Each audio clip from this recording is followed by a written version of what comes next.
करें और अपना भी बनवाएं। मैं खोड़ो साहब की तरफ से मामला ले जाऊं हाउस के अंदर बैठने का, क्योंकि अब आपकी भी यही तजवीज़ है कि इनका मैंडेट नहीं है और ये बात गलत नहीं है, क्योंकि निसार खोड़ो साहब पीपल्स पार्टी ने तो वाक़तन प्रपोज किया था ना ये पीटीआई को कि हम आपके साथ मिलकर हुकूमत बनाते हैं, और पीटीआई नहीं मानी, उन्होंने आपसे बातचीत नहीं की।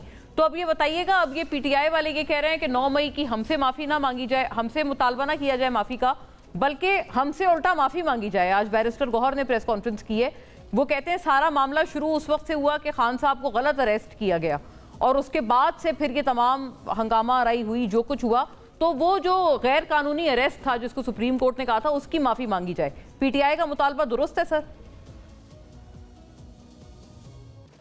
देखें, आपने बात यहाँ से शुरू नहीं की, आपने बात और शुरू की, आप 9 मई तक ले आए। गलत केस में किसी ने पकड़ा हो या सही केस में किसी ने पकड़ा हो, मुझे किसने इजाज़त दी है कि मैं तोड़ फोड़ करूं? मैं कोई, हम सब इंसान हैं और इमरान भी इंसान है, वो कोई दूसरी मखलूक नहीं है। वो खुद कहता था कि कानून हर एक के लिए एक जैसा होना चाहिए। इनको गलत केस में पकड़ा तो कोर्ट उसका जवाब दे देगी, उसको छोड़ देगी। मैंने खुद सुना था इमरान खान के मुंह से, उसकी वीडियो मैसेज मैंने सुनी, कौम ने सुनी। उसने कहा था कि ये हुकूमत मुझे किसी गलत केस में पकड़ने जा रही है, मैं आप लोगों से, अवाम से पता नहीं कब कोई खिताब कर सकूं कि न कर सकूं, आपसे इस्तदा करता हूं कि आप निकलो और हकीकी आज़ादी के लिए निकलो।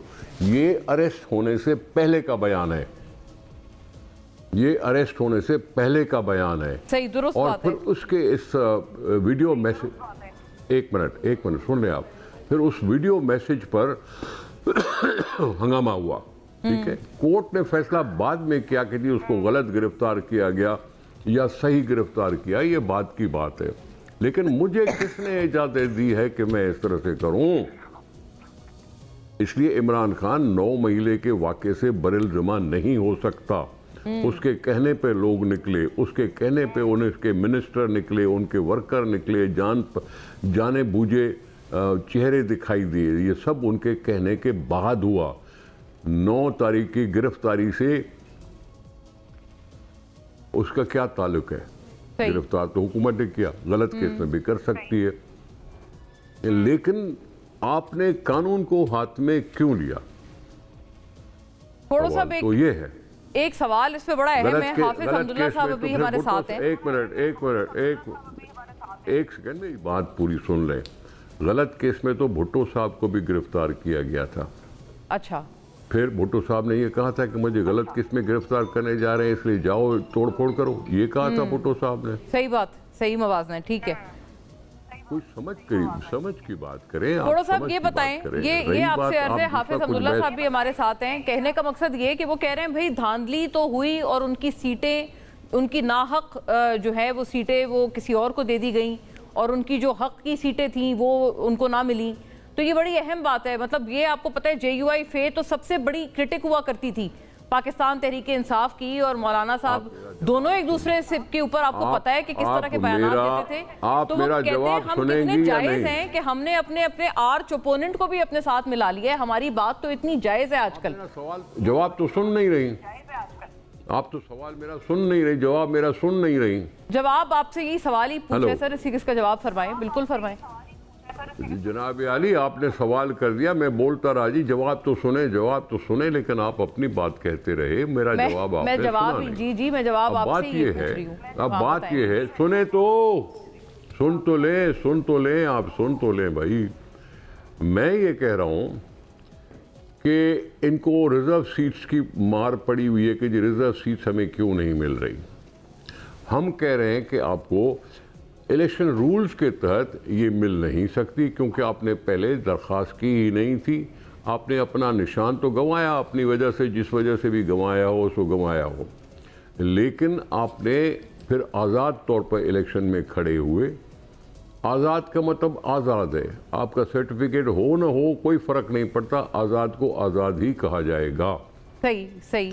आप जीत के आए, जितने भी जीत के आए, एक मिनट, जीत के आए जितने भी जीत के आए, उसके बाद आपने एक ऐसी जमात के साथ इल्हाक किया, एक ऐसी जमात में आप शामिल हो गए जिसका जो खुद का जो लीडर है वो भी आज़ाद हैसियत में खड़ा था। यानी कोई लिस्ट उन्होंने, प्रायोरिटी वाली लिस्ट उन्होंने इलेक्शन कमीशन में दी नहीं थी। अब मैं ये पूछ रहा हूँ कि सारे मुल्क में ये चीखो पुकार चल रही थी कि इलेक्शन कमीशन को आज़ाद करो। आज़ाद इलेक्शन कमीशन है, इंडिपेंडेंट इलेक्शन कमीशन है, पूरी तरह से अथॉरिटी वाली इलेक्शन कमीशन है, उसने अपने रूल्स भी बनाए। हमने भी सोचा था सिर्फ एक बंदे का नाम भेज देते हैं, एक बंदी का नाम भेज देते हैं, लेकिन फिर उन्होंने बाकायदा हमसे कहा कि फिर आपको कुछ नहीं मिलेगा, ये 3 दिन है, आप इन 3 दिनों में अपनी प्रायोरिटी लिस्ट जमा कराएं इलेक्शन से पहले, टिकट देने से पहले। बाकायदा हमसे कहा गया था कि जी आप, बेहतर है कि आप अपनी जमात की वो लिस्ट जो बनती है वो प्लीज आप पहुंचा दें ये टिकट विकेट मिलने से पहले। ठीक है जी, टिकट के फैसले बाद में करते रहिएगा, लेकिन ये फलां तारीख से फलां तारीख तक 3 दिन उन्होंने दिए थे कि जी लिस्ट पहुंचाओ। इन्होंने नहीं पहुंचाई।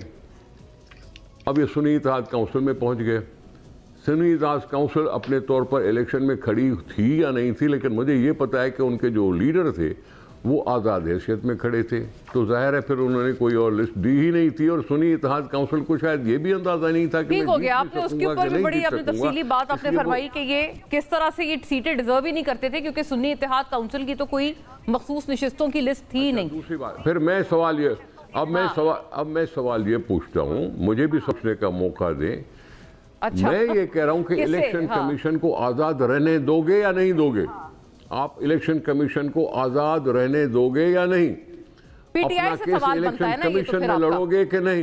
पीटीआई से गिला बनता है, उन्हीं से सवाल भी बनता है आपका। सवाल कर रहा हूँ, मैं उन्हीं से सवाल कर रहा हूँ, मैं उन्हीं से सवाल कर रहा हूँ, आपसे सवाल नहीं कर रहा हूँ। मैं उनसे कह रहा हूँ भाई आप इलेक्शन कमीशन में अपना केस क्यों नहीं लड़ते?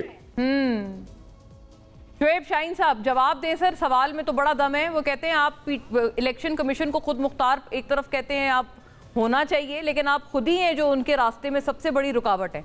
शुएब साहब, आपने सुना है सुन्नी इत्तेहाद काउंसिल ने कभी मखसूस नशिस्तों की तो लिस्ट ही नहीं दी, तो फिर दूसरों को मिल गई, तो आपको क्या प्रॉब्लम थी? निसार खोड़ो साहब की आपने बात सुनी है। देखिए, पहली बात तो यह है कि इलेक्शन कमीशन को हम खुद मुख्तार बनाना चाहते हैं, लेकिन कठपुतली नहीं बनाना चाहते। जो आज एस्टेब्लिशमेंट की कठपुतली बना हुआ है और जिस तरीके से उसने ये इलेक्शन, वो तो जराइम की आमाजगाह बना हुआ है। वो क्या समझते हैं कि वो बेईमानी करें, वो करप्शन करें, वो करप्ट इलेक्शंस कराएं, और हम उनको कहें जी बहुत अच्छा, ये चूंकि खुद मुख्तार हो गए हैं, आज़ाद हो गए हैं, आइन से भी माबरा हो गए हैं। भाई आइन के ताबे इदारा है ना, आइनी इदारा है तो आइन के ताबे है, और आइन के ताबे रह के उसने चलना है, और आइन के ताबे तभी रह सकता है और बेहतर इलेक्शन करा सकता है कि जब आइन के मुताबिक इलेक्शन कराएं। इन्होंने इनका जो EMS सिस्टम था, इलेक्शन मैनेजमेंट सिस्टम, वो मुझे बताएं कि उनके यहाँ प्रेजाइडिंग ऑफिसर्स ने वो सारे के सारे उन्होंने वो भेज दिए, क्या नाम है, रिजल्ट्स। इन्होंने वो रिजल्ट्स उठा करके भेज दिए, उनको दे दिए मीडिया को, उसके जरिए हम 180 सीटें से ज्यादा जीत रहे हैं। आज EMS का सिस्टम ये हमें दे नहीं रहे, उसके स्नैपशॉट्स ही नहीं दे रहे, और जो एक्चुअल रिजल्ट था, जो फोर्जरी की है रिटर्निंग ऑफिसर्स ने वो उठा करके वेबसाइट पे अपलोड कर दिए। असर वाले उन्होंने अपलोड वो दे ही नहीं रहे हमें। तो अगर वो मुजरिम बन जाएं, अगर वो जराइम की आमाजगाह बन जाएं, वो तो आपकी रिजर्वेशन हुई जनरल इलेक्शन को लेकर ना सर। वो कह रहे हैं मखसूस नशिस्तों के हवाले से तो नाम नहीं दिया था ना सुन्नी इत्तेहाद काउंसिल ने, उन्होंने तो रिजर्व सीट्स के लिए अपनी किसी खवातीन का नाम नहीं दिया था। अब आप आ जाए मखसूस नशिस्तों के हवाले से। मखसूस नशिस्तों के हवाले से पहले तो आर्टिकल 51 को पढ़ लें। सुप्रीम कोर्ट का आर्डर भी अभी शॉर्ट आर्डर आ गया है, वो बड़ा वाज़ेह है। जो एक प्रोपोर्शनेट शेयर होता है कि जब भी कभी कोई पार्टी जितनी सीटें लेती है उस हिसाब से उनकी मुंतखब जो खवातीन और जो माइनॉरिटीज़ हैं उनका वो ड्यू शेयर होता है।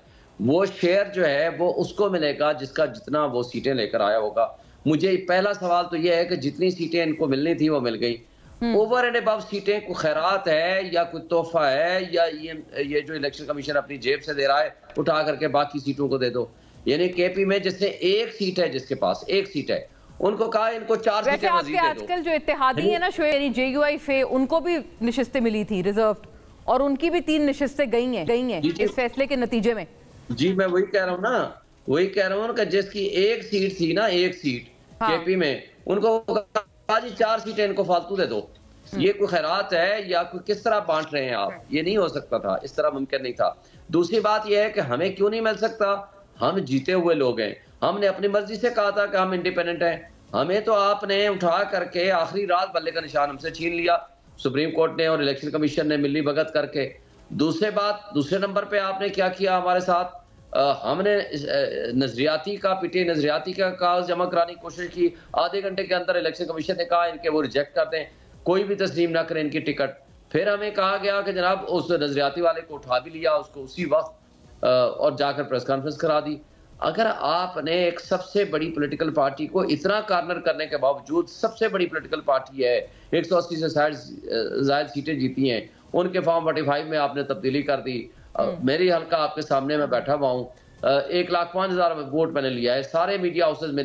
ठीक हो गया, ये बहुत अहम आपने सवालात पलट के उठाए हैं। आपने उन तमाम तर सोहबतों का भी जिक्र किया है कि आप कह रहे हैं जिसकी वजह से ये चीज़ें सामने आई। लेकिन हमदुल्ला साहब, इसका जवाब आप फरमाइएगा। 9 मई तो किसी ने नहीं कहा ना करने को, किसी ने इजाज़त नहीं दी। ये भी खोड़ो साहब की बात बड़ी अहम है। और अभी ताहिरा साहिबा जैसे कह रही हैं कि बहुत अच्छे रवाबित अभी भी हैं मुस्लिम लीग नून के और मियाँ साहिबान के मौलाना साहब से। तो ये वाली भी एक चीज़ है ना सामने कि अभी भी आप क्लेम कर रहे हैं 2022 का क्रेडिट कि आपने इन लोगों को नो कॉन्फिडेंस के जरिए हटाया। ये लोग तो अब फिर वही लोग हैं, कोई मतलब तब्दील तो नहीं हो गए आपके ख्याल में, या तो हो गए?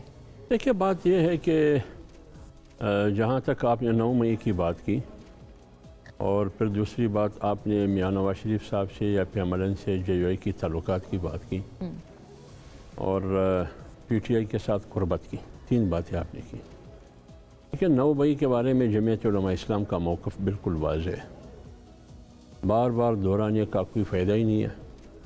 9 मई की हमने पहले भी मज़म्मत की, आज भी हम मज़म्मत करते हैं। लेकिन अगर एक तरफ हम ये कहते हैं कि 8 फरवरी का इलेक्शन धांधली नहीं है, साफ और शफाफ इलेक्शन है, तो फिर 9 मई का बयानिया कहाँ चला गया?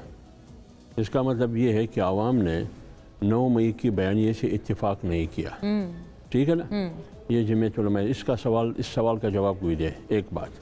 दूसरी बात ये है 9 मई किसने किया, किसने करवाया? जिसने किया उसका नाम तो लिया जा रहा है, जिसने करवाया वो कौन थे? अगर आप कहते हैं कि करवाने वाला बानी PTI है, वो फिर के पीछे बैठे थे, तो फिर वो जो आप कहते हैं कि एस्टेब्लिशमेंट में फ़ौज में कुछ हाजिर सर्विस, तो प्राइम मिनिस्टर भी बयान दे चुके हैं, जो इसमें उनको भी सज़ा मिली है या वो भी मार्शल मिलिट्री कोर्ट में बगावत कर रहे थे वो और उसमें मुलविस थे। अच्छा, अगर वो है, उसके नाम क्या थे, कौन कौन थे, आवाम को बताया जाए। दूसरी ये बताया जाए कि वो साजिश का हिस्सा थे, जो मिलिट्री सर्विस में थे ब्यूरोक्रेट, वो इस साजिश का हिस्सा थे जो कुछ 9 मई को हुआ, या उन्होंने गफलत की जिम्मेदारी निभाने में। राइट।